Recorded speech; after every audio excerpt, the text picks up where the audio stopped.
안녕하세요. 사회를 맡은 강릉 원주대학교 김영식입니다. 강릉 원주대학교 링크 3.0 사업단은 대학이 살아야 지역이 산다는 슬로건과 대학과 지역이 함께 공감하는 대학 공감 콘서트를 마련했습니다. 대학이 살아야 지역이 산다는 주제로 입학 정원의 감소로 인해 대학들이 신입생 모집에 어려움을 겪고 있고 자치단체 또한 지역 소멸론으로 인해 어려운 상황에 처해 있습니다. 강릉 원주대학교는 대학과 지역이 함께 상생할 수 있는 방안을 생각해보는 시간을 마련했습니다. 토크 공감 콘서트는 총 4회에 걸쳐 지역의 인사들을 모시고 진행할 예정입니다. 오늘 그 첫 번째 연사로 무에서 유를 창조하고 강릉을 세계 커피의 도시로 만드신 분 테라로사 김용덕 사장님을 모시고 말씀을 나눠보도록 하겠습니다. 자, 안녕하세요. 반갑습니다. 네, 안녕하십니까. 네. 바쁘신 중에 나오셔서 감사드립니다. 네. 자, 먼저 간단히 자기소개 좀 부탁드리겠습니다. 네, 저는 테라로사 커피의 김용덕 사장입니다. 네. 아주 간단하죠? 네. 좋습니다. 네. 예. 자, 오늘 이제 공감 콘서트 첫 회이거든요. 네. 그래서 지역에서 이제 사실 어느 분을 선정할까 고민도 많이 있는데 그래도 이제 요즘 우리 영동 지역에서 가장 핫한 분을 이제 모시자. 그래서 사장님을 모시게 됐습니다. 사실 저희들도 좀 부담이 많이 되는데 편하게 좀 이제 좀 강릉이 어떻게 커피 도시가 됐는지 사실 이제 손님들이 많이 오면 이런 거 궁금해하시는 분들도 많이 있고요. 그리고 또 질문도 많이 하는데 딱히 뭐라 얘기할 게 별로 없어요. 그래서 이번 시간에는 이제 먼저 강릉이 어떻게 커피 도시가 됐는지. 그리고 이제 우리 사장님께서는 어떻게 커피 사업을 하게 됐는지 그 많은 사업 중에서 그런 것들에 대해서 좀 얘기를 해주시면 됩니다. 먼저 어떻게 커피 사업을 하시게 됐나요? 처음부터 커피를 하신 것은 아니잖아요, 그죠? 그렇죠. 저는 이게 여기서 어떻게 보면 어릴 때부터 초등학교부터 여기를 학교를 부근에 있는 강릉 초등학교를 다녔고 중학교도 여기를 나오고 이제 고등학교는 제가 굉장히 어려운 때였으니까. 대부분 저는 은행을 가면은 그냥 이렇게 봉급을 많이 주더라. 전 딱 그 희망 때문에 중학교 때는 어떻게 보면은 내가 왜 상과를 가야 되는지 아니면 문계를 가야 되는지 의문도 사실 안 이렇게 품지 않았어요. 그냥 상고를 가면은 빨리 봉급을 받을 수 있고 그리고 빨리 살림을 못해야 되겠구나. 단지 그 정도였는데 어쨌든 다행히 상고를 졸업하던 해에 은행을 가게 됐고. 그래서 무사히 은행 생활을 한 21년, 만 21년을 하고 그때에 저한테는 개인적으로 굉장히 다행히도 IMF라는 게 이렇게 우리나라에 97년도에 왔었고 그리고 옛날에는 은행에 취직을 하면은 퇴직 때까지는 크게 사고만 치지 않으면은 다 안일하게 다 짐작까지 하고 퇴직할 수 있는 게 보통 다 우리 공무원이나 아니면 은행원이나 대부분 다 교수님도 마찬가지죠. 그러다가 그 IMF라는 어떤 그런 사건이 우리나라 전체의 어떤 경제 틀을 바꾸는 기조가 됐잖아요. 그래서 이제 은행 최초로 그때 명예퇴직을 또 이렇게 받았고, 근데 제 나이 그때가 딱 이제 40쯤 돼서 인생을 돌아볼 나이가 딱 됐었죠. 그런 나이가 됐었고, 이제 그러다 보니까 그래? 명예퇴직도 받고 퇴직금도 좀 준다는데 은행을 좀 그만둬 볼까? 아주 간단 명료하게 그냥 은행을 딱 사표를 내고 한 10분 만에 결정을 했어요. 사실 굉장히 아무 생각 없이 굉장히 철부지죠. 그만두고 그리고 이렇게 좀 자신을 위해서 좀 그 당시 처음으로 이제 해외도 다녀보면서 이제 문물도 좀 익히고 이제 그러면서 어느 정도 이렇게 정리가 됐을 때 이제 또 먹고 살아야지. 이러다가 이제 처음에 할 때 보통 다 자영업자들이 하는 게 우리가 보통 다 음식점. 저건 그때 조만하게 돈가스점을 했었어요. 네. 그거 하다가 처음에는 한 6개월 동안 이제 많은 자영업자들한테도 대부분 다 해당되는 얘기인데 어떤 업을 할 때는 사실 그 어떤 업에 대한 공부가 사실 굉장히 치밀하지 못해요. 우리나라의 모든 자영업자들이 거의 대부분이. 그래서 저도 똑같이 그냥 단순하게 하면 되지 않을까? 그래서 주방장 한번 모시고 그냥 돈가스집을 시작을 했고 제가 단지 믿을 수 있는 거는 좀 성실하구나 좀 부지런하다 단지 이 정도였고 체력적으로도 별로 문제가 없다라는 거였고 어쨌든 그렇게 시작을 했는데 이제 한 6개월 정도 했을 때 얘가 하는 음식이 이게 맞는가 이게 대한 그때부터 의문이 들기 시작했어요. 아, 그러니까 수익성 뭐 이런 거가 문제가 아니었고. 네, 수익성은 문제가 아니었고 어쨌든 열심히 하면 돈은 잘 벌린다. 이게 초지일관 제가 무식한 좀 갖고 있던 견해 중에 하나였거든요. 근데 다행히 뭐 또 열심히 하고 그래서 장사도 그럭저럭 잘 되는 편이었는데 단지 이게 맞을까에 대한 이렇게 근본적인 질문이 나도 모르게 들어왔고 그래서 처음에는 이제 음식 잡지를 보다가 음식 공부를 하게 됐어요. 그래서 이제 서울에 있는 유명한 이제 음식점들을 투어를 다니기 시작했고 청담동에 그 당시에 처음으로 이제 미식 문화가 막 들어왔을 때예요. 우리나라가 처음 스타트로. 그래서 유명한 그 당시에 레스토랑들이 이렇게 섭섭 이제 청담동에 생겨서 거기를 다니면서 이제 새로운 레스토랑 문화에 대해서 이제 보게 된 거예요. 그게 이제 물론 음식에 대한 것만 본 것뿐만 아니고 레스토랑이 가지고 있는 어떤 사회적인 문화성 그리고 디자인, 건축 이런 걸 다 볼 수 있었죠, 사실은.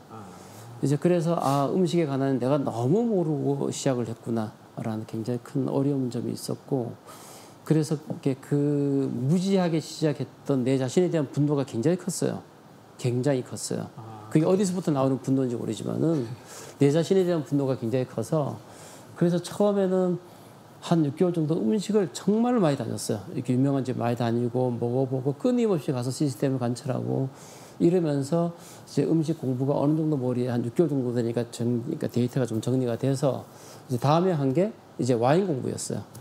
와인. 예. 왜냐하면 손님들한테 돈가스 집이지만은 뭐 햄버거 스테이크도 팔고 뭐 와인도 팔고 이랬으니까 이제 와인 공부를 좀 해야 되겠다. 그래서 처음으로 이제 와인을 체계적으로 공부를 시작을 했어요. 그 당시에 처음부터 그러니까 네. 커피를 시작한 게 아니네요. 아니죠. 네. 그래서 이제 와인 공부가 기초반이 끝났을 때에 와인이 머리에 대충 다 들어오고 넥스트로 한 게 커피 공부였어요. 후식 커피를 줘야 되니까. 그래서 이제 커피 공부를 시작을 해서 책을 보는데 우리나라 커피 산업이 너무 뒤떨어진 거예요. 다른 나라에 비해서. 특히 이제 일본에 비해서 그게 너무 떨어져서 아까 전에 처음에 내가 물은 무지에 대한 스스로의 분노감이었는데 그때 생긴 분노감은 이런 거였어요. 그러니까 한 나라의 산업이 다른 나라에 비해서 이렇게까지 낙후될 수 있을까? 라는 아주 근본적인 그 분노감이 치밀어서 그리고 내 자신의 무지에 대한 게 굉장히 분노가 더 컸고 사실 그런 거 국가나 정부가 좀 고민을 해야 되는 건데 그 젊은 시절에 그런 것들을 또 고민을 하셔서 사실 와인 산업도 일본은 상당히 선진국이지 않습니까? 우리나라보다는. 네, 그렇죠. 네. 그게 뭐 국가가 정부가 고민하는 게 아니고 결국은 사실 정부라는 것도 우리 개개인 하나가 다 정부고 우리 개개인 하나가 국가예요. 사실 저는 그렇게 생각해요. 그래서 누군가는 한 사람이 리더가 눈을 뜨면은 그건 개인에서도 보면은 내가 눈을 떴기 때문에 어쨌든 한 가정이 좋은 방향으로 나갈 수 있고 또 국가로 보면은 대통령이고 또 한 국가로 보면 국왕이고 그런 리더가 눈을 하나 뜨면은 역사가 천년을 바뀔 수 있죠. 그건 뭐 역사적으로 다들 이미 다 증명이 됐고 다 알고 있는 거고. 그래서 리더가 눈을 뜨는 건 굉장히 중요하고. 저도 뭐 그 당시에는 어릴 때는 단지 저희 집이 너무 가난해서 그냥 은행에 가면은 그래도 잘 먹고 잘 살 수 있다더라. 그 오직 그 하나의 방향만 보고 상고를 갔었고. 네네. 그래서 상고를 가서 집안 형편이 그렇게 나아진 거고. 그럼 이제 와인에서 이제 커피, 후식 커피로 이제 넘어가서 공부를 해서 그렇게 해서 이제 커피 공부가 어느 정도 됐을 때 이제 일본도 가보게 되고 유럽도 가보게 되고 이제 미국도 가보게 되면서 제가 느낀 거는 그 당시에 뭐 이렇게 제 무지에 대한 분노가 어떤 공부를 좀 하게 된 기가 되죠. 그래서 그때 가진 제가 절대절명의 어떤 것들은 내가 하는 업이 국가의 경쟁력이 돼야 되겠구나라는 거였어요. 국가의 경쟁력. 그래서 지금 보면 좀 웃기잖아요. 그냥 한지 요즘 다방이라든가 아니면 커피숍을 이렇게 하려는 사람이 내가 하는 업이 국가의 경쟁력이라고 얘기하는 게 조금 생소하죠. 네, 생소한데 그게 이제 은행을 그만두고 이제 역사 공부도 좀 하고 이러면서 역사 의식이 생긴다는 거. 네, 그리고 국가 경쟁력에 대한 게 생긴 것들 이러면서 그게 이제 머릿속에서 항상 이제 떠나지 않는 하나의 질문이었고 그래서 내가 하는 업이 국가 경쟁력이 된다는 거. 그래서 그런 것들은 뭐 좀 길게 설명을 하면은 이런 것들이에요. 이제 제가 처음 할 때는 커피가 우리나라에서 나지도 않는데 그렇죠. 왜 차나 마시지 왜 커피를 먹어서 오히려 이렇게 국산을 소비 안 하고 왜 애제를 소비하느냐 이런 질문을 제가 상당히 많이 받았어요. 받았는데 사실 우리가 그런 전체 산업을 보는 눈이 없었기 때문에 대부분 다 그렇거든요. 왜냐하면은 우리가 보면은 전 세계 커피 업계에서 가장 큰 회사가 네슬레 커피예요. 네슬레. 예, 네슬레인데 네슬레는 스위스 기업이잖아요. 네. 스위스의 국민 기업이고 수십만을 고용하고 있고, 근데 네슬레가 시가총액이 얼마 정도 될 것 같습니까? 우리나라 돈으로 하면 한 300조? 한 450조 넘죠. 아, 405조 넘습니까? 네. 그래서 지금 삼성전자가 한 350조 가니까 예. 삼성전자보다도 더 큰 기업이죠. 보면은 더 큰 기업이고.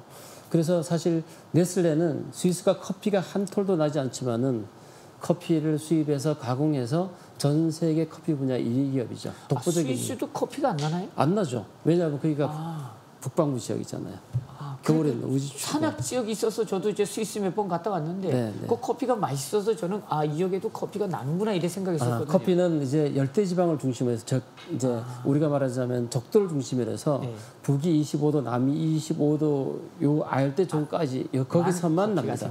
그러니까 겨울에는 영상 한 2, 3도 4, 5도 정도가 거의 이렇게 우리가 보면 마지노선이에요. 그러니까 서리만 한번 내리면 커피 나무가 한순간에 다 전멸을 해요. 그래서 이제 그쪽 지역에서만 생존이 가능하고, 그래서 스위스 같은 경우는 이미 뭐 150년 전에 농업학자를 이렇게 케냐나 탄자니아에 파견해서 이미 커피 자체의 농업이 디벨롭을 할 수 있도록 굉장히 많이 하고, 그리고 뭐 독일도 마찬가지고 대부분 다 이제 전체 커피를 좌지우지하는 큰 메이저들은 이미 150년 전에 아프리카나 브라질의 사람들을 보내서 이미 그런 쪽들을 다 이렇게 연구도 하고 그런 걸 성장할 수 있도록 도와도 주고 이러면서 회사가 커왔죠. 그래서 국가의 하나의 경쟁이 있는 사업으로 이렇게 됐었고, 우리가 그런 관점에서 그런 것들을 좀 보는 눈이 필요하다. 뭐 훌륭하십니다. 제가 기억하는 김용덕 사장님 혹시 기억나세요? 제가 이제 옛날에 구정면에 처음 이제 테러스 했을 때 제가 자주 가가지고 소위 이제 투어라 그러죠. 이제 사장님이 직접 내려주셔가지고 쭉 앉아가지고 몇 분하고 이렇게 먹었던 기억들이 나거든요. 그때만 하더라도 여기가 이렇게 크게 될 건가 하는 것들을 미처 생각을 못 했었어요. 뭐 저는 좋아서 자주 갔지만은 어느 날 보니까 이제 사업이 점점 좀 커지게 되고 또 확장성이 있어지게 되고 진짜 이게 강원도의 기업이 될 수 있겠다 하는 생각도 하고, 지금은 뭐 우리나라에서 커피 하면은 테라로사 지금 이렇게 알려져 있잖아요. 그런 면에서 본다 그러면은 이게 무에서 유를 창조하는 것이 옛날에는 퀘션 마크였는데 이제는 이게 가능하겠구나 하는 생각도 하거든요. 사실 이제 이게 저희들이 사장님을 모신 건 뭐냐면 이제 우리 학생들이 이제 졸업을 하고 취직을 좀 이렇게 해야 되지 않습니까?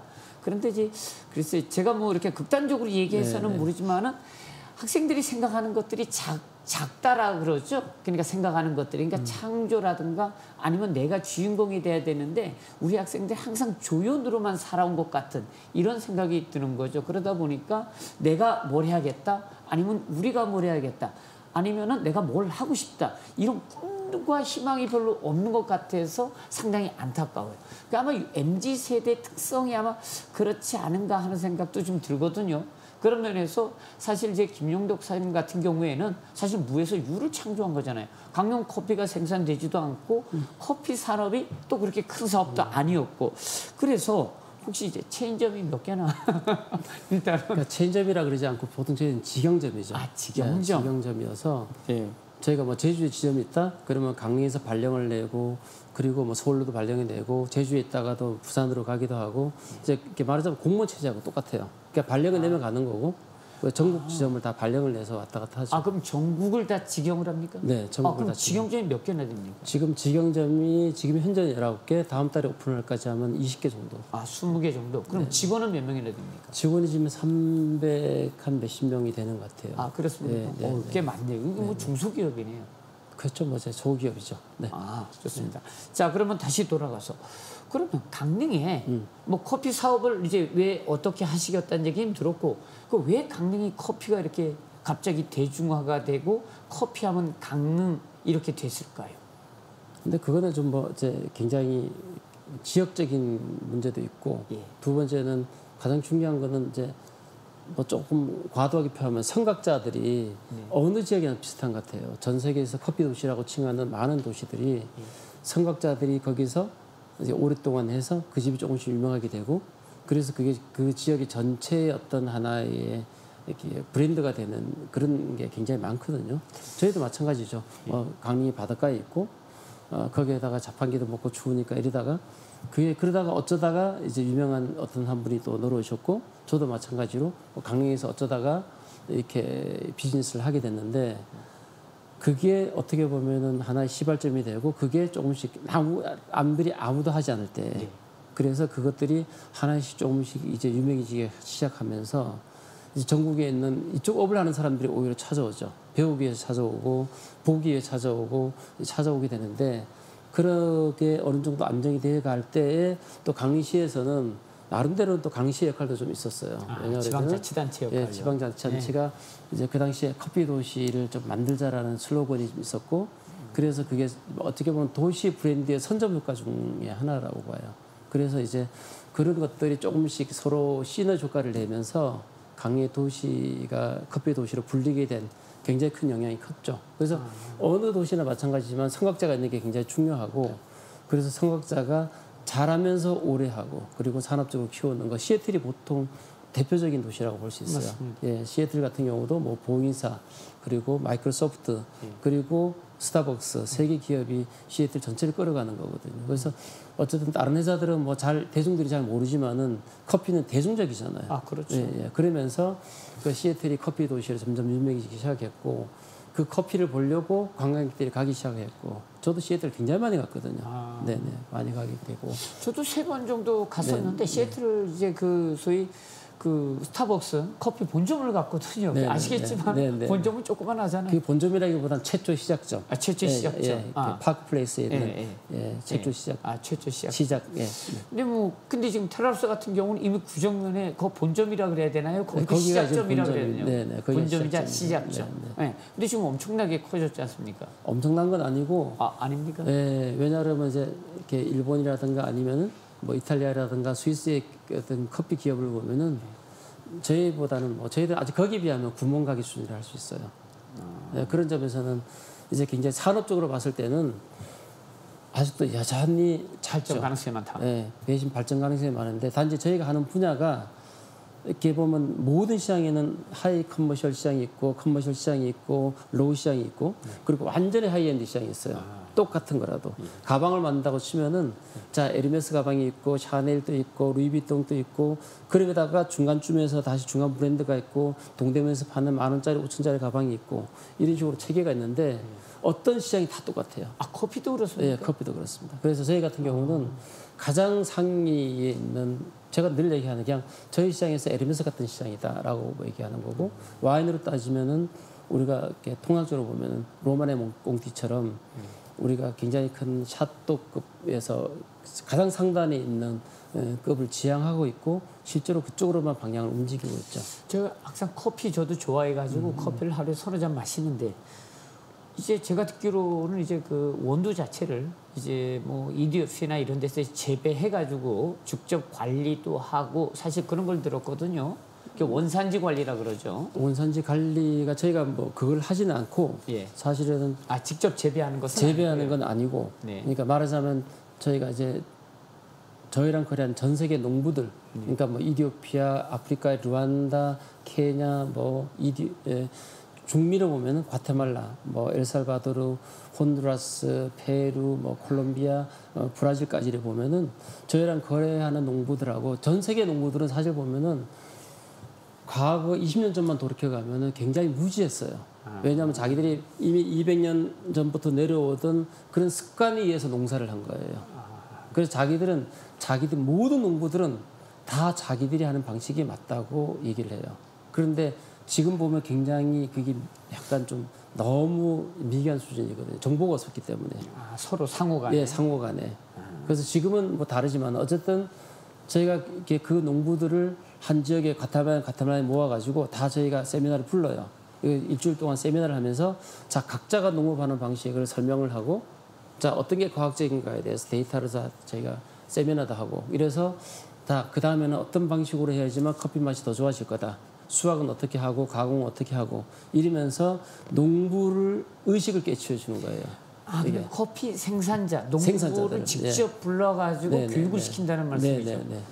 아, 그러면 그런 식으로 방식으로 그럼 바꾸든가요? 생산 방식을? 바꾸죠. 계속 자기들도 배우려고 하니까. 왜냐하면 커피의 퀄리티가 좋아지면은 가격을 훨씬 많이 주니까. 아, 그래서 이거는 사실은 그럼 좋은 원두 고르는 법 뭐 이런 것도 있습니까? 직접 사오신다고 제가 얘기 들었거든요. 고른 거는 많죠. 굉장히 많은데. 그럼 커피를 고르실 때 네네네. 구체적으로 주로 뭘 보세요? 일단은 품종 아니면은 뭐 일단은 가장 중요한 게 그 지역의 환경이에요. 그러니까 우리가 미시 환경인데 그거는 같은 아프리카 르완다다라고도 그래도 우리나라 보면 강원도라 하더라도 자 강릉에서 나는 감자하고 대관령 감자하고는 퀄리티가 완전히 틀리잖아요. 아시죠? 그렇죠. 예. 그리고 똑같은 배추를 해도 강릉 바닷가에서 생산한 배추하고 대관령 700에서 하는 거랑 완전히 달라요. 겨우 해발이 6, 700백 차이 안 나는데 왜냐하면 김치를 담가 나와도 아삭아삭하고 그렇죠. 굉장히 감칠맛이. 다르죠. 네, 많이 다른데 다르죠. 보통 우리가 이디오피아가 아디스 아바바의 공항에 내리면 해발이 2,500이에요.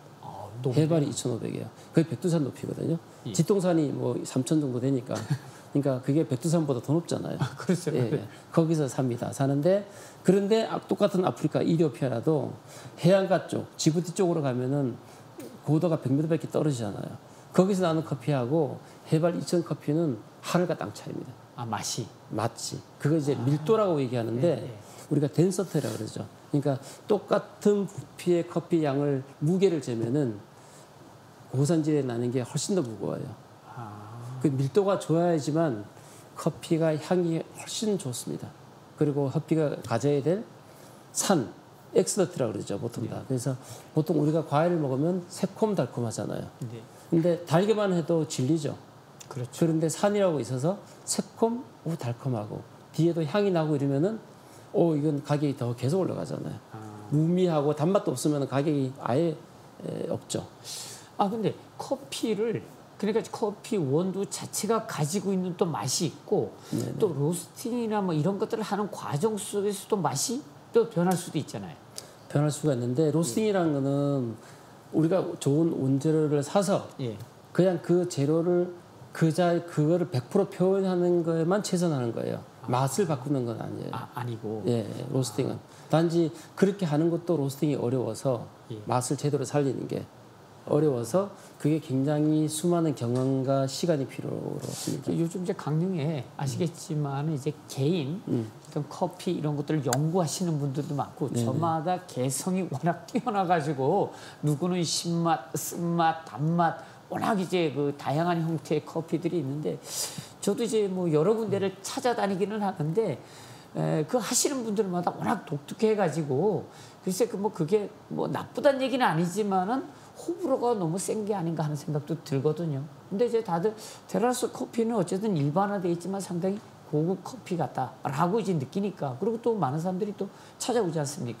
그리고 또 하나는 글쎄 그 이제 건물들이 저도 지금 이제 강릉에 있는 건물들 이제 본점하고 여기 이제 초당에 있는 것도 이제 가보고 그러니까 건물들이 독특해요. 그 누가 지은 겁니까? 그럼 어디 설계업? 제 건물하셔요. 뭐 저희 건물 같은 경우는 저희가 이제 매장을 처음 낼 때부터 이렇게 설계부터 세부 디자인, 시공까지 사실 저희가 직접 다 하고 있죠. 설계를 제가 100% 아니 다 하고 커피숍에서 무슨 설계까지 합니까? 근데 뭐 초창기에 돈이 없어서 어쩔 수 없이 혼자서 뭐 이렇게 연필로 설계해서 그대로 짓고 이렇게 한 게 지금 그게 한 20년 됐죠. 이제 그러다 보니까 이제는 요즘은 사실 뭐 커피를 한다기보다는 건축 설계 쪽을 더 많이 하죠. 요즘 더 많이 하게 됐어요. 그럼 직접 다 하십니까? 직접 다 하죠. 그럼 어디 뭐 배우시거나 한 건 아니고요. 배운 거는 이제 결국 내가 이렇게 작은 우리 가게를 이렇게 실내 디자인부터 이제 하면서 계속 스스로 학습을 하는 거예요. 학습을 하다 보면은 어느 순간인가는 자기 스스로가 AI처럼 이제 머리가 돌아가는 순간이 오는데 이제 아마도 그런 것들은 뭐 자기가 갖고 있던 내재되어 있던 어떤 자질 이런 것들이 튀어나온 것이 아닐까라는 생각은 들어요. 드는데 이제 사실 반성을 많이 합니다. 저도 이제 내일 모레 60이 되는데 네네. 사실 요즘 공부하는 것들을 좀 줄이는 쪽으로 가자 그랬는데 사장님은 뭐 연배가 저보다 많으신데도 계속 공부하고 계시네요. 건축 같은 거 건축이 상당히 독특하게 잘 지어져서 이제 지인들을 모시고 가면 건축이 이게 미래 건축의 모습이다라고 얘기를 많이 하거든요. 독특하고 또 현대적 감각도 많이 가지고 있고. 그래서 저는 혹시 어디서 따로 뭐 프랑스나 이런 데 워낙 이제 건축물들이 독특하니까요. 혹시 그런 데 가서 또 이렇게 많이 배우신 게 아닌가. 혼자 연구를 많이 하시네요. 일단 배운다기보다는 뭐 제가 보는 관점에서는 좀 이게 좀 크게 좀 보면은 여기 뭐 대학 교수님도 계시고 다들 계시지만은 제가 근본적으로 질문하고 싶은 건 이런 것들이에요. 우리나라 대학이란 무엇일까에 대한 고민들. 우리나라 대학이란 건 대부분 다 취업률 그리고 뭐 교수가 되라, 삼성 가라, 판사 되라, 검사 되라, 의사 되라고 다 교육을 하잖아요. 근데 사실 우리나라가 제가 보는 관점에서는 가장 잘 사는 거의 상단에 와 있는 느낌이에요. 왜냐하면 교육이 무너지면 결국은 나머지가 다 무너지거든요. 무너지는데 그래서 이렇게 대학이란 근본적인 질문이 좀 필요하고 그래서 제가 어릴 때에 그나마도 내 자신이 뭔지도 모르지만 하나의 길을 지켰던 것 중에 큰 거는 제가 19살 때인가에 어느 신문 사설에서 봤던 그 기억이 딱 하나 있어요. 그 신문 사설 제목이 대학이란 무엇인가였어요. 근데 그게 이제 한 50년 전에 베를린 대학의 창립자였던 교육학자이면서 흉볼트가 대학이란 무엇인가에 정의해놨던 거였어요. 그래서 그게 제가 어렸을 때 19살 때 기억이에요. 그래서 그게 뭐라고 정의를 하냐면 대학이란 것은 딱 한마디로 정의를 하면은 자유를 배우는 곳이다라고 정의를 해요. 그런데 지금 교수님들이 생각할 때는 뭔 뚱딴지처럼 자유를 이렇게 얘기하잖아요. 근데 단지 그 자유라는 것을 부연 설명을 하면은 자유라는 것은 자기 자신의 주인된 의식을 갖는 것이라고 얘기를 해요. 그것을 가르치는 곳이 대학이다 라고 얘기를 하고 있고 조금 더 부연성을 하면은 거기에다가 본인들이 가장 개성과 창의성들이 빛날 수 있도록 정리하는 곳이라고 이렇게 얘기하고 있는데 우리는 그것을 다 한 곳에 모이러내서 의사 되고 판사 되고 검사 되고에 몰빵을 했기 때문에 사실 애들이 인간이 되는 공부는 하지 않아요. 대부분 다 의사 되는 공부를 하죠. 그리고 판사 되는 공부를 하기 때문에 굉장히 지식의 오류가 너무 많아지는 거예요. 편협하게 이제 왜냐하면 모든 것이 우리 인문학이라는 게 사실 거창한 것도 아니잖아요. 그냥 사람이 살아가는 자세에 관한 얘기인 거거든요. 그렇죠. 그게 기본이 된 다음에 그 다음에 지식이 쌓여야 되는데 그게 안 된 상태에서 지식이 되기 시작하면은 어디로 갈까요? 산이. 그렇게 된다고 저는 보기 때문에. 그래서 그런 상태에서 창의성이 이제 개발되어 나가는 것들인데 저도 마찬가지죠. 뭐 사실은 저도 이제 보면은 늘 얘기를 할 때 그런 창의성 대학생들한테 제가 오전에도 사실 대학생들 강의하고 왔어요. 강의하고 왔는데 그게 대개 가져야 될 가장 근본적인 것들은 애들이 자기 자신으로 살아가는 법을 가르쳐줘야 되는데 다들 그거에서 굉장히 에러가 굉장히 크죠. 그래서 그 방법이 뭘까라고 생각을 하면은 이게 자기가 좋아하는 최소한의 작가도 좋아요. 작가, 예술가, 화가, 건축가, 음악가를 누구든 간에 한 분야에 한 명씩 테마를 정해서 그 사람을 섭렵해 가는 거예요. 그런데 읽다 보면은 이거 아닌 것 같아요. 안 읽어도 돼요. 자기한테 가슴을 두드리는 게 뚝 들어오는 순간이 있으면은 자기한테 맞는 거예요. 그래서 그 한 사람을 깊이 파시면 돼요. 가령 예를 들어서 저는 레오나르도 다빈치를 좋아해요. 그럼 다빈치는 교수님은 화가 좋아하시는 분 계세요? 누구 좋아하시나요? 칸딘스키 좋아합니다. 칸딘스키 좋아하시는 거죠. 그럼 칸딘스키가 언제 태어나고 애인이 누군지 다 기억하세요? 뭐 잘은 모르지만 뭐 대충은 압니다. 대충 압니다. 어쨌든 좋아하려면은 보통 좋아한다 그러면은 누구를 좋아한다는 것은 그거하고 똑같아요. 내가 여자친구를 좋아해요. 그러면 생일을 알고 싶고 뭘 먹는 거 좋아하고 싶고 다 그러잖아요. 그렇죠. 그리고 작품이 변할 때마다 이 작품은 누구를 통해서 어떤 환경 때문에 변한지를 이해하게 되거든요. 그러니까 그 사람을 완전하게 이해하게 되면은 작품을 다 들여다볼 수 있어요. 이게 어떤 것이든가. 그래서 자기가 좋아하는 화가를 두고 그 화가에 관한 자료를 수십 권을 읽어 제끼고 건축도 마찬가지고 예술도 마찬가지고 그러면서 자기한테 쌓여나가 있는 자양분이 쌓이죠. 네, 그래서 그게 좋아했기 때문에 가능한 것들인데. 다음에 네, 저기 네. 저희 학교도 우리 학교도 좀 오셔가지고 이런 쪽으로 특강을 좀 해주셨으면 지금 뭐 학생들이 딱 좋아할 수 있는 주제인데 혹시 그러면 교육에 대해서도 관심이 많으세요? 교육에 관심이 있는 정도가 아니고 관심에 대한 문제라기보다는 예. 그게 우리가 저는 이렇게 생각해요. 내가 이미 어떻게 하다 보니 어른이 됐잖아요. 네. 어른이 됐고 뭐 앙드레 말로 얘기하면은 인간이 되는데 60이 돼서야 겨우 인간이 되는데 60이 됐는데 이제 꼭 죽지 안 맞는 나이가 된 건데 말하자면 네. 60이 돼서. 네, 네. 그래서 교육이라는 것들 사실 보면은 이렇게 굉장히 중요하죠. 관심이 많습니다. 하여간. 좀 커피 뭐 이런 것들에 대해서 좀 이렇게 다양하게 지금 이제 상당히 우리나라에 커피 관련돼 가지고 자세하게 이렇게 교육을 하는 기관들이 사실 없잖아요. 그러니까 이제 뭐 예를 들어서 바리스타라든가 뭐 이런 관련 자격증 학교는 있을지 모르지만 커피라는 것 자체를 갖다가 연구하고 또 이제 가르치고 하는 것들은 좀 없는 것 같거든요. 좀 있죠. 지금 있습니까? 다른 우리나라에도 대학교가 있습니까? 있어요. 지금 뭐 당국대 대학원에도 커피 대학원에 과가 생겼고. 대학원에. 네, 아하. 네. 혹시 경기대도 강릉에다가 이런 강릉에도 있어요. 이게 지금 뭐 어쨌든 한 분야에 뭐가 생기는 건 저는 좋은 것 같습니다. 좋은 것 같은데 제가 사실 지금 뭐 비즈니스적으로 너무 좀 바쁘고 필요성은 느끼고 있고 일전에도 강대학에서 한번 그런 얘기가 왔었어요. 아, 그렇습니까? 예, 이게 한번 하면 어떻겠느냐고 저는 필요성은 많이 느낍니다. 아, 필요하다. 그래서 지금의 커피를 가르치는 학원도 굉장히 많고 많은데 아까 전에 뭐 특색 있는 커피 하시는 분도 많은데 일단은 어떤 거를 한 분야를 배우려면은 먼저 지구 바깥에서 지구를 내려보는 눈을 가져야 돼요. 가령에서 예를 든다면은 우리가 뭐 150년 전에 1850년대로 치면은 우리는 그 당시에 말 타고 다니고 칼싸움 했잖아요. 그렇죠. 이주자자. 그런데 런던을 가보세요. 1863년에 지하철이 다니기 시작합니다. 1863년에. 네. 근데 우리나라는 아직도 고종이 막 등극했잖아요. 그렇죠. 말 타고 다니면서. 저 세상이 어떻게 돌아가는지도 모르잖아요. 그러니까 일단은 어떤 사물이든지 커피도 똑같아요. 우리나라가 시작점이 아니잖아요. 그렇죠. 김치는 우리나라가 시작점이에요. 우리나라가 전 세계 다 기준이지만은 그렇지만은 어떤 산업이든지 그거를 보려면은 지구 바깥에서 지구를 내려다보면서 어디가 이거 잘하고 있군. 잘한다는 게 뭐지? 그리고 전문가는 전 세계 최고의 전문가는 누굴까? 이런 것들에 대한 객관적인 레퍼런스가 필요해요. 그런 다음에 완성도가 있는 다음에 자기 색깔을 찾아가는 거예요. 커피도. 그런데 커피도. 말하자면은 자기가 막 이렇게 한 다음에 이게 최고라고 막 본인 주장을 하면은 때로는 코미디에 불과해져요. 그게. 다른 사람들이 인정하지 않는 것들이 있을 수 있다는 건가요? 아주 있는 그 정도가 아니고 아까 이게 그냥 코미디 수준이 된다는 거죠. 가령 예를 들어서 와인이다. 이러면은 자 전 세계 와인 전문가들이 질비하잖아요. 맞죠. 요즘은 또 로버트 파카가 와인 점수를 쫙 매겨서 그 정도대로 가격들이 정리가 되고 그거대로 맛이 다 정리가 되죠. 전문가라고 하면은 어쨌든 세계적인 전문가는 다 있으니까 있는데 그런데 내가 어떻게 하다가 여기서 포도주를 재배해서 막 어떻게 했어요. 그런데 이게 세계적이라고 자기가 주장을 한다면은 그게 굉장히 어렵거든요. 자동차도 똑같아요. 전 세계 자동차 메이커가 다 있는데 그거는 뭐 우리가 말하는 벤츠나 BMW나 아우디가 있고 롤스로이스가 다 있는데 같은 가격대라면은 객관적으로 세계적이라는 수준이 있어요. 항상.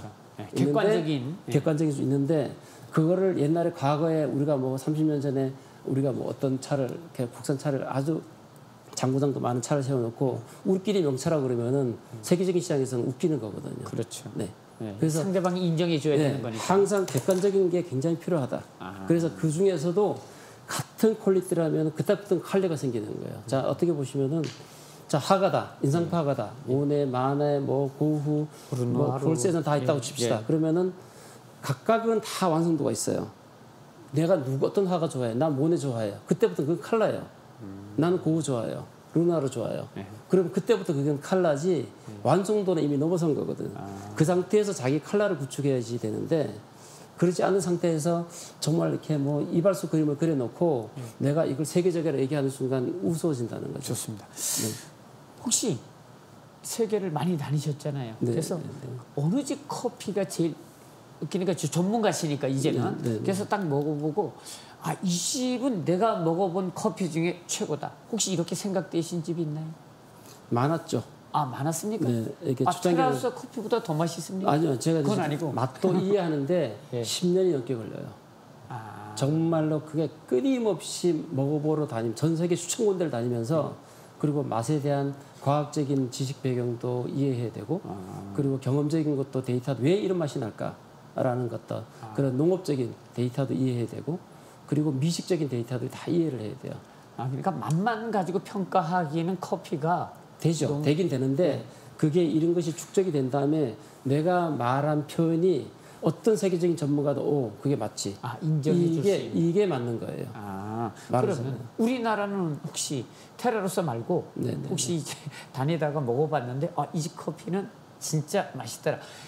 저 상호는 굳이 안 드셔도 됩니다. 근데 이제 그런 커피가 강릉에 근데 과거에 있습니까? 10년에는 거의 없었어요. 10년 전만 하더라도 없었는데 없었습니까? 지금은 꽤 생겨요. 왜냐하면 이제 정보가 굉장히 많이 좋아졌고 이제 많은 커피인들이 전 세계를 나가기 시작했기 때문에 이제 객관적인 것을 이해하기 시작을 했어요.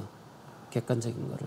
그래서 왜냐면 맛도 보면 제가 이제 처음에 했을 때는 우리나라는 20년 전만 하더라도 인스턴트 커피가 전 세계 1위였죠. 그렇죠. 95% 정도가 이렇게 우리나라 시장이었는데 예.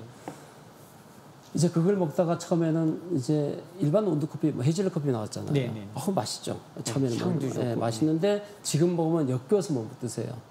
이미 그 사이에 혀가 너무 많이 올라와 있기 때문에. 근데 그건 이거랑 똑같아요. 어떻게 하다가 로마네 꽁띠가 맨날 물처럼 먹게 됐어요. 그러다가 지금 저기 우리나라에서 30년 전에 그 구멍가게 가면 팔던 공공에 포도주 이런 거 드시면은 안 먹거든요. 같은 가격인데 누가 로마네 꽁띠를 먹지? 그거 뭐야? 똑같은 5천이라고 친다면은. 그렇죠. 근데 커피도 똑같거든요.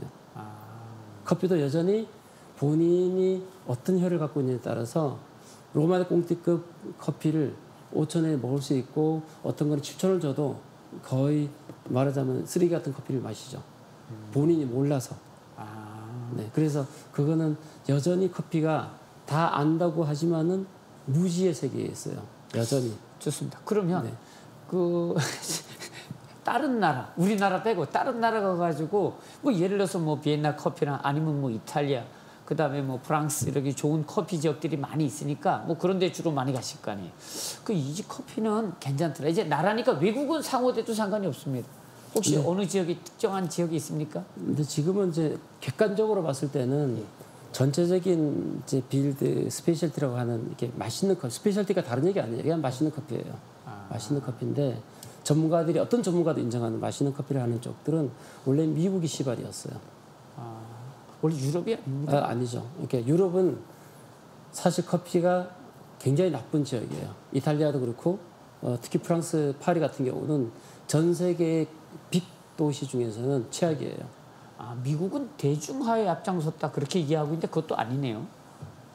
그랬었죠. 네. 그런데 거기도 마찬가지로 이제 자 커피가 맛있는 커피는 무엇일까에 대한 퀘스천부터 시작을 해서 거의 30년 전에 그걸 정리하기 시작하고 찾기 시작하고 와인처럼 그런 기준을 마련하기 시작하면서 그것들을 정리하면서 그런 신생태사들이 태어나서 지금은 굉장히 빠른 속도로 거기서 배운 사람들이 새로 창업하고 이래서 빠른 속도로 이렇게 맛있는 커피집들이 생겨나기 시작했어요. 굉장히 산업적으로 보면은.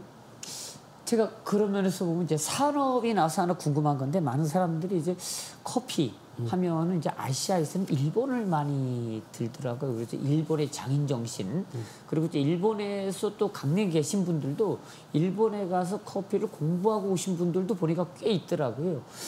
뭐 평가 이런 것들을 하면 좀 이제 불편할 수 있겠지만은 일본 커피에 대해서 어떻게 생각하세요? 과거에 이제 일본은 전 세계 커피 시장에 이렇게 3위 정도로 하는 시장 포션이 있어요. 소비도 많이 하고.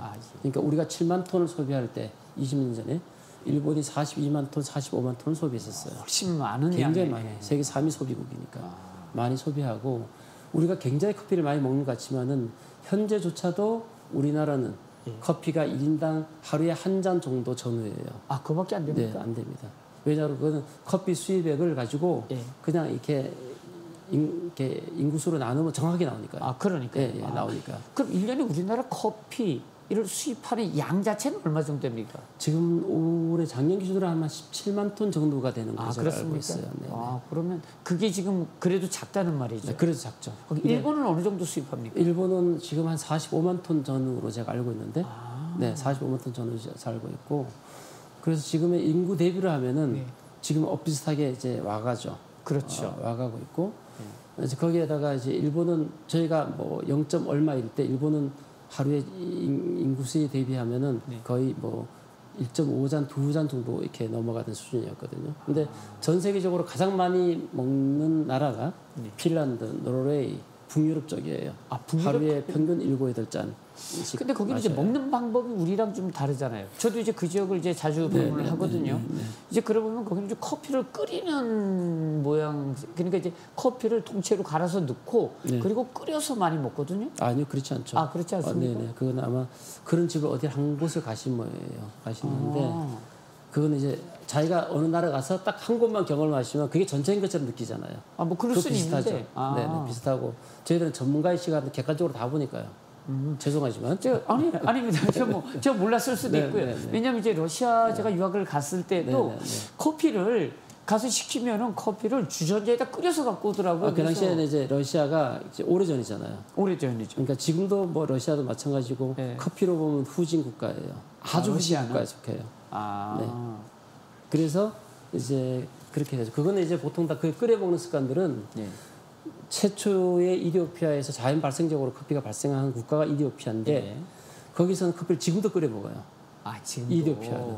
그리고 중요한 손님이 오면 그 자리에서 돌판에 이제 볶아서 로스팅해서 그 자리에 다 탄 걸 빻아서 끓여줘요. 아, 끓여가지고 통째로. 터키도 마찬가지고. 네, 대부분 다 끓이죠. 터키도 그렇게 하고 있고. 그래서 제가 핀란드나 스웨덴을 갔는데도 그렇게 줘가지고 저는 당연히 그런 줄 알았어요. 아마 그 아주 옛날인가 보죠. 한 20년 정도 그러니까 됐죠. 지금은 뭐 지금 10년 전만 갔더라도 뭐 굉장히 이제 지금은 발전해 있어요. 제가 4년 전에 이제 2018년도 19년도 러시아 이제 교환 교수 갔을 때는 이미 그렇게는 안 하고 이제 뭐 이렇게 에스프레소 기에다가 내려가지고 주는 집들이 많이 생겼더라고요. 아, 그러면 이게 일반적으로는 이제 끓이는 문화는 많이 없어졌네요. 거의 없다고 보는데 아직도 가지고 있는 데가 터키, 그리고 그리스 일부. 이제 그리스도 별로 안 해요. 이제 그리고 거의 이제 이디오피아. 이쪽 아랍계통이 지금은 그 정도까지 하고 전 세계 어디에도 그런 방식으로 먹는데 이제 거의 없어졌어요. 없습니까? 그러니까 일본의 문화가 우리나라 커피 문화로 많이 들어온 건 맞습니까? 많이 들어가지는 않았죠. 우리나라 같은 경우는 좀 독특해요. 독특해서 미국에서 이제 크래프트사하고 동서커피가 동서커피는 우리나라 기업이 사실은 원칙으로 보면 아닐 수 있죠. 왜냐하면 동서커피는 미국의 크래프트사라고 식품 기업이 있는데 그 회사가 50% 지분을 가지고 있어요. 지금까지도. 그리고 동서커피가 자율적으로 결정할 수 있는 권한이 아무것도 없어요. 그럼 누가 결정을 해요? 결정은 미국의 크래프트사가 다 결정을 하죠. 그래서 수출도 못해요. 수출하려면 미국 회사에다 다 승인을 받아야지만 해요.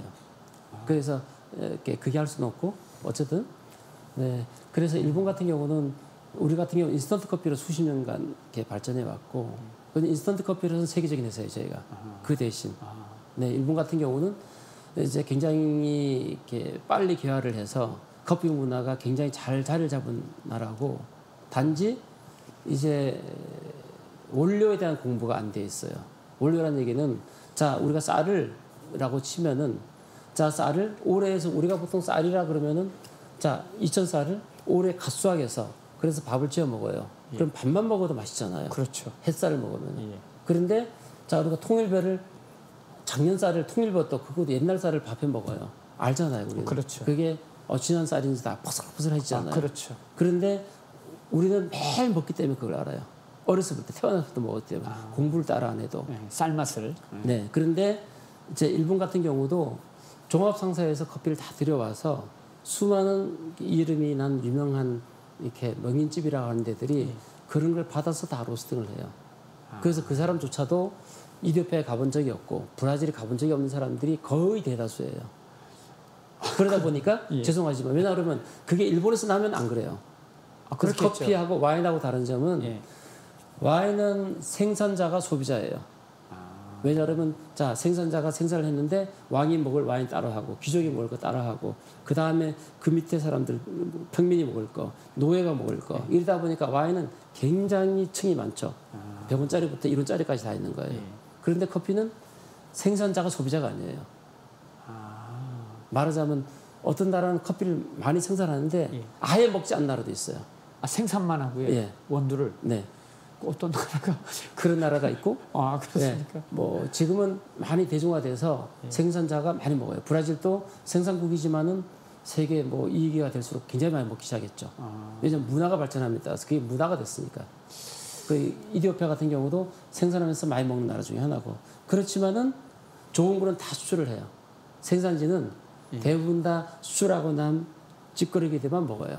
그래서 대부분 다 이디오피아 가서 맛있는 거 먹었어요가 아니고 실제로 이디오피아는 국내법이 이렇게 좋은 것들을 국내에서 팔면 법으로 걸리게 돼 있어요. 아, 원두를요? 예, 네, 네. 그래서 그거를 우리 옛날 보면은 그냥 이렇게 뒤에서 이렇게 우리가 보통 뭐 야마시장이라 그러나요? 뭐 이런 시장 있잖아요. 그렇게 팔아요. 좋은 아, 블랙 마켓이나 이런 데서. 이런 데서 팔아요. 하는데 그래서 좋은 거는 다 왜냐면 그게 유일한 에어 획득원이기 때문에요. 그래서 그 사람들은 생산만 했지 좋은 거를 어떻게 먹어야 좋은지도 모르고 그걸 수백 년간 지속해 온 거예요. 그러다 보니까 생산자가 퀄리티를 모르기 때문에 아, 그렇죠. 예, 여전히 그런 세계에 있게 되는 거예요. 그래서 일본 같은 경우도 똑같아요. 그래서 종합상사가 수입해 주던 거를 뽑죠. 종합상사가 좋은 거라니까 좋게 보고. 근데 그게 묵은 건지 이 자체를 잘 몰라요. 이거를. 그래서 제가 얼마 전에도 작년인가 몇 년 전에도 우리나라 인스턴트 굉장히 큰 회사가 한번 와달라 해서 자기들이 원두를 들어왔는데 일본 종합상사를 통해서 들어왔대요. 그래서 자기는 좋은 거라고 들어왔는데 봐달라 그러더라고요. 근데 그게 어땠을까요? 안 좋은 거였어요. 정말로 상상을 못할 쓰레기 같은 커피죠. 왜냐하면 그 사람들은 싸게 사와야 되고 이러다 보니까 이게 몇 년이 묵은지조차도 이해도 못하는 거예요. 이게.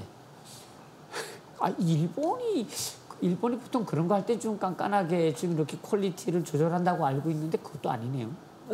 하지만은 하이 커머셜 시장은 잘 돼 있어요. 물론 다 잘 돼 있어요. 잘 돼 있지만은 그런 아까 말한 데 오래 하던 100년씩 된 가게들이 원료에 대한 이해도가 부족했기 때문에 오는 그게 굉장히 커요. 그래서 로스팅 기술만 가지고 다들 유명한 집이라고 다들 불려왔고 그런데 우리는 다들 그걸 몰랐죠.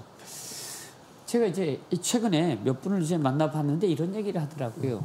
그 외국은 프랜차이즈보다는 그 개인이 하는 커피숍이 유명한 데가 훨씬 많대요. 실제로 그렇습니다.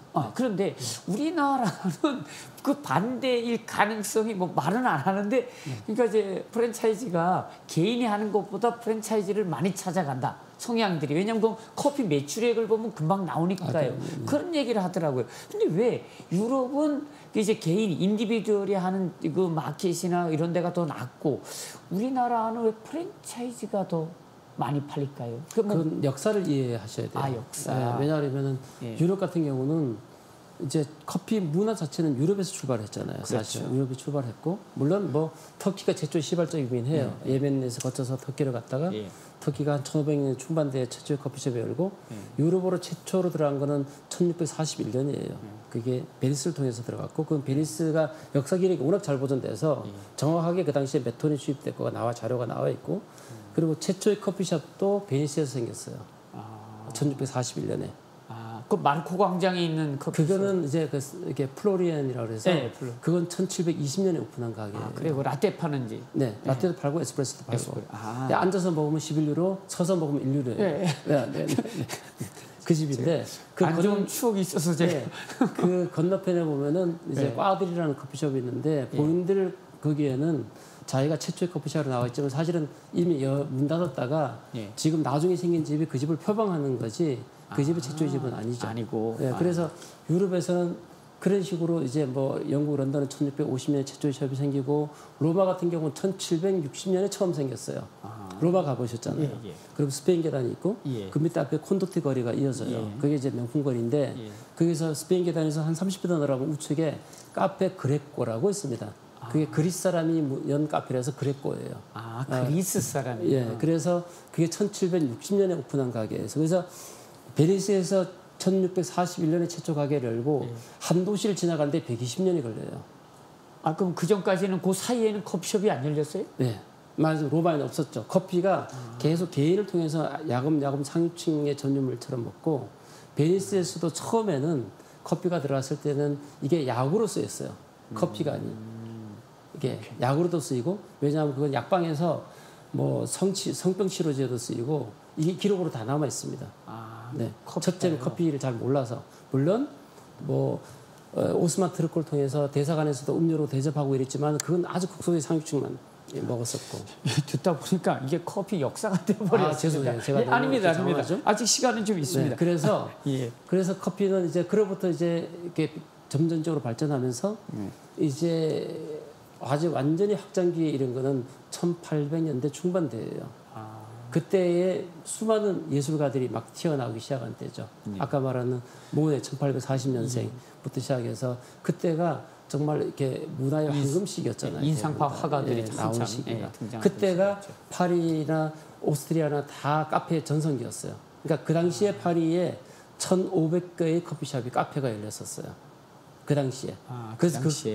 그래서 지금도 파리에 가면 최초의 커피숍이 1686년에 오픈한 커피숍이 현재도 영업을 해요. 카페 프로코프라는 데가 있는데 생제르맹 거리에 뒷골목에 있어요. 그게 1686년에 오픈해서 현재까지도 그 자리에서 영업을 해요. 그런데 저는 궁금한 게 뭐냐면요. 그래서 다시 얘기를 하면은 그런 샵들이 인디비주얼한 카페들이 계속 전통을 가지고 영업을 하는 거예요. 그러니까 그런 미국에서 말하는 그런 데가 뚫고 들어가는 게 굉장히 쉽지 않은 거예요. 그리고 유럽 사람들은 그런 데 가는 거를 좋아하지 않아요. 아니 그러니까 네. 지금 똑같은 얘기인데 뭐냐면요. 지금 이제 테라로사도 저 잘 됐잖아요. 그래서 계속 이렇게 이제 직영점 이제 뭐 프랜차이즈는 아니고 직영점을 여시잖아요. 그래서 제가 궁금한 것은 이 사람들도 카페를 열었는데 분명히 장사가 잘 될 거란 말이죠. 그러면은 역사가 이렇게 200년 지금 300년이 됐으면 말 그대로 분점이라도 좀 냈을 거 아니에요. 근데 지금 하나도 없잖아요. 분점을 잘 안 내죠. 그 사람들 성향상. 만약에 그걸 했으면은 아마 지금처럼 프랜차이즈 이런 기업이나 이런 게 만들어졌지 않았을까 하는 생각이 드는 거예요. 이제 그 유럽 같은 경우는 이제 이렇게 산업적으로 발전한 걸 이렇게 볼 수 있을 것 같아요. 이탈리아가 사실은 커피로 보면은 굉장히 이렇게 큰 산업 나라였어요. 그 트리에스테 가면 일레라는 큰 공장이 있고, 그래서 우리가 20년 전만 하더라도 우리나라의 유명한 호텔에서 우리는 이탈리아 커피를 써요. 그리고 큰 광고를 붙이고 비싸게 팔았어요. 우리 물 건너온 커피야 이러면서 그것도 미국에 가도 똑같았습니다. 그러던 것이 그 이탈리아 커피 산업은 이런 것 같아요.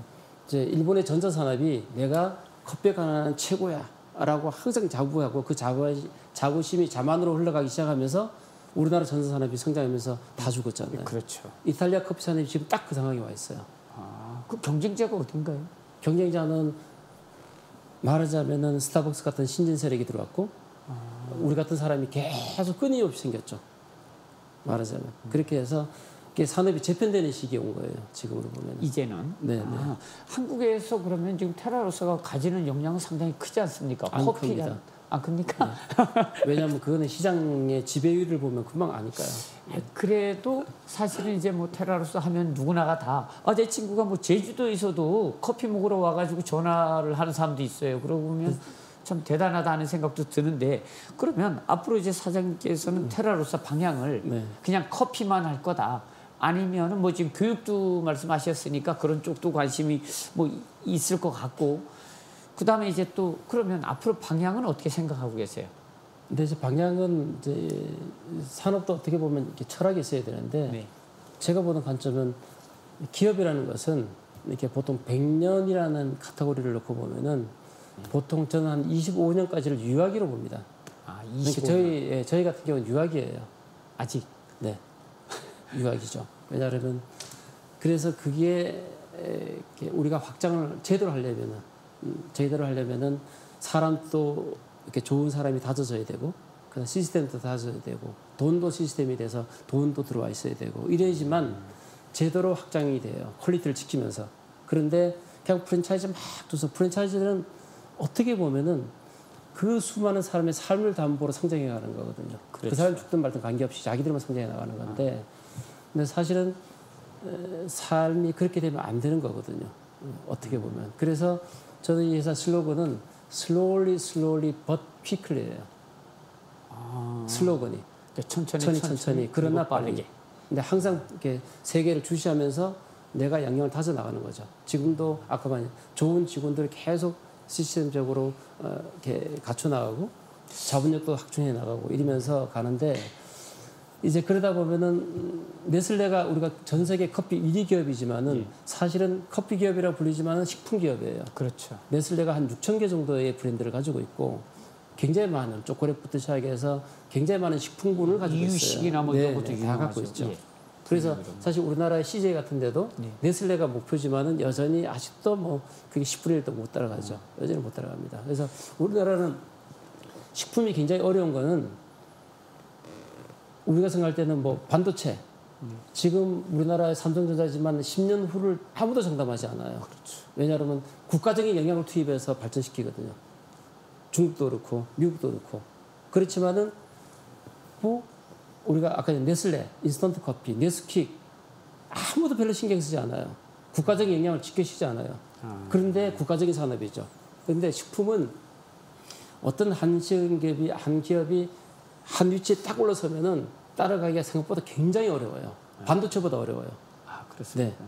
그래서 생각을 해보세요. 자, 이탈리아에서 우리가 하는 그게 초콜릿 음료 발라먹은 거 있죠. 예. 뭐라 그러죠? 루텔라.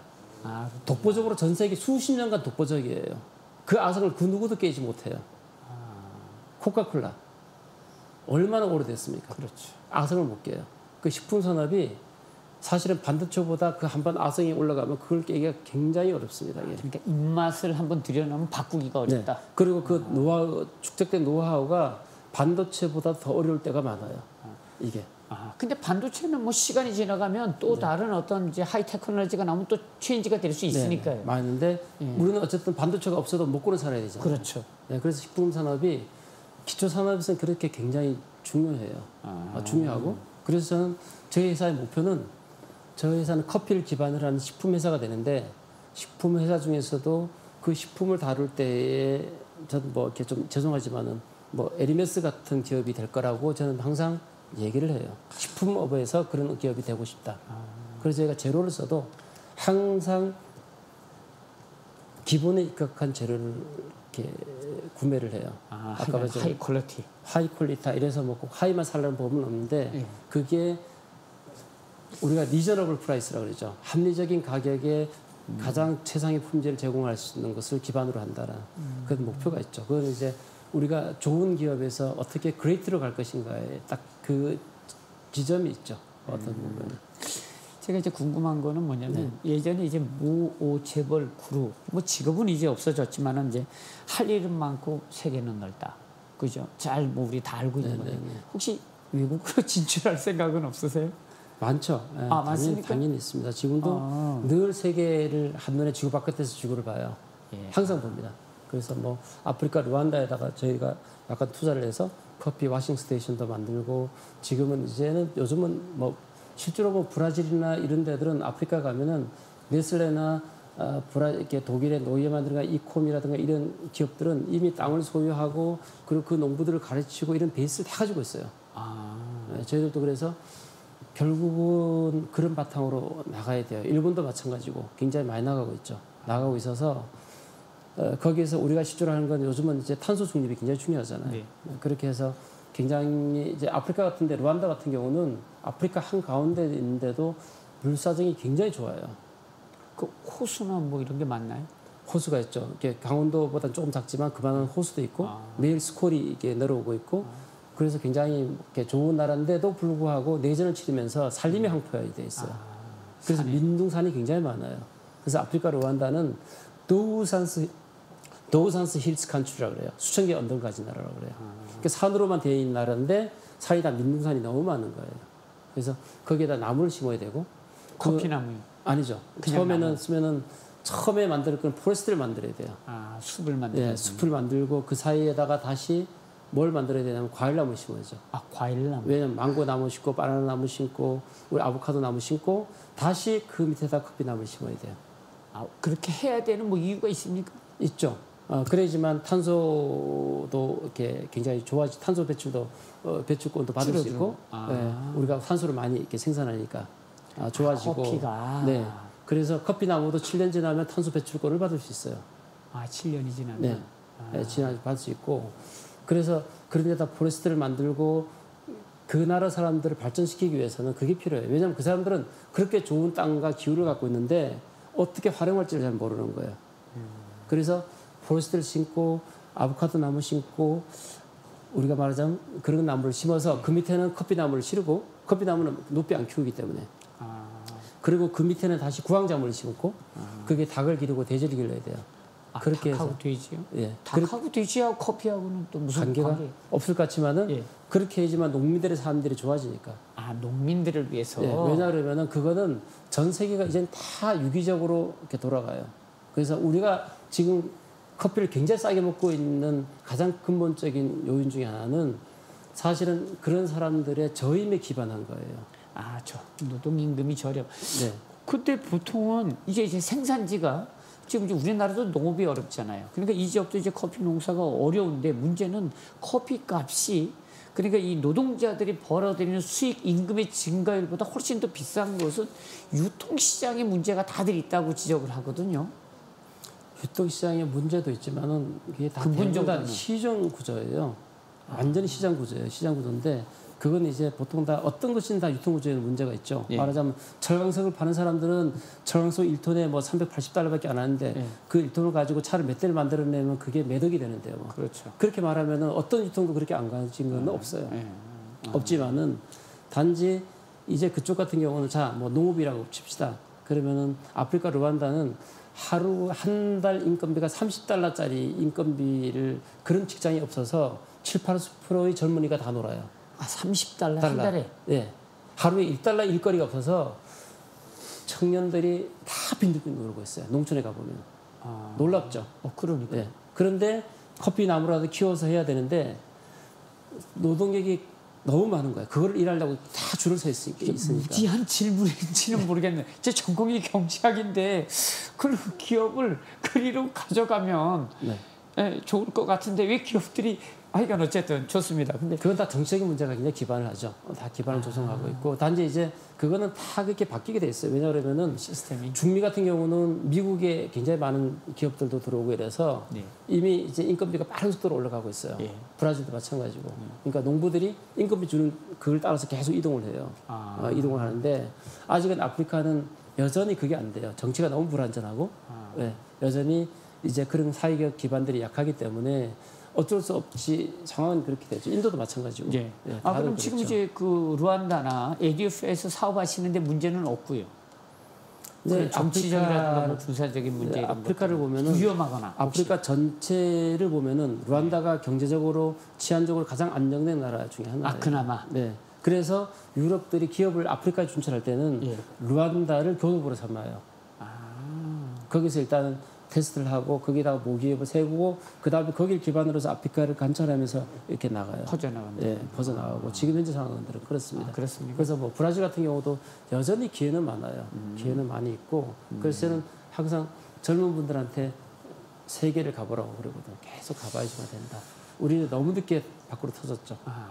그럼 이제 루안다나 에티오피아 말고 혹시 뭐 동남아라든가 혹은 뭐 선진국 쪽으로 테라로사를 한번 진출해 보겠다 이런 의사는 있죠. 결국은 저희가 뭐 내년에 파리에 점포를 내려고 지금 프랑스 파리요. 네, 준비하고 있는데 어떻게 될지 모르겠어요. 여전히 뭐 이렇게 해외 간다는 것은 여전히 많은 것을 요하죠. 실력도 요하고 뭐 현지의 관계 그리고 자본도 요하고 사람도 뭐 모든 것이 요하기 때문에 저희가 준비는 하고 있습니다. 준비는요. 혹시 러시아는 혹시 모스크바나 상트 같은 지역은 좋죠. 인구도 좋은데 좋지만은 여전히 정치 상황이 안 되잖아요. 지금 전쟁 중이어서 전쟁이 끝나면은 조금 여전히 지금 저희가 어려운 나라들은 뭐 중국이라든가 이런데 다 국가적인 리스크들이 다 있어요.